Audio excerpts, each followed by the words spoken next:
తెలుగు రాష్ట్రాల స్థానిక సంస్థ మెగా ఇంజనీరింగ్ అండ్ ఇన్ఫ్రా రంగంలోకి అడుగుపెట్టింది. మెగా అనలాగ్ జాయింట్ వెంచర్ మధ్య భారీ ఒప్పందం కుదిరింది. Megha managing director PV Krishna Reddy, ప్రముఖ టెక్ నిపుణుడు, Analog founder CEO Alex Kipman ఎంఓయూపై సంతకాలు చేశారు. రాబోయే 5 ఏళ్లలో $500 మిలియన్ పెట్టుబడి పెడతామని మెగా ఎండీ కృష్ణారెడ్డి తెలిపారు. మెగాలో అన్ని వ్యవస్థల్లో ఫిజికల్ ఇంటెలిజెన్స్ అవసరం ఉంటుందని, తాము నడిపే ఈవీ బస్సుల్లో ఏఐ టెక్నాలజీని వాడతామని వెల్లడించారు. త్వరలోనే బ్యాటరీ తయారీ, ప్యాసింజర్ కార్ మ్యానుఫ్యాక్చరింగ్లో కూడా ఉపయోగించనున్నట్లుగా కృష్ణారెడ్డి తెలిపారు.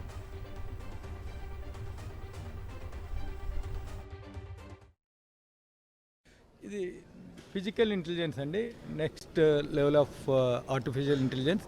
ఇది ఫిజికల్ ఇంటెలిజెన్స్ మనం దీంతో చాలా ఉపయోగాలు ఉన్నాయి. ట్రాఫిక్ కానీ, దెన్ పవర్లో కానీ, ఎడ్యుకేషన్లో కానీ, దెన్ ప్లస్ అదర్ ఇన్ఫ్రాస్ట్రక్చర్లో కానీ, పీపుల్కి కావాల్సినవి అన్నీ కూడా, పీపుల్కి కావాల్సిన సపోర్టు, రిపీటివ్గా మిస్టేక్స్ జరగకుండా ఆ ఏఐని ఎట్లా ఫిజికల్గా ఆలోచించి ఆటోమేటిక్గా ఇదే రియల్ టైంలో చేస్తూ ఉంటాం.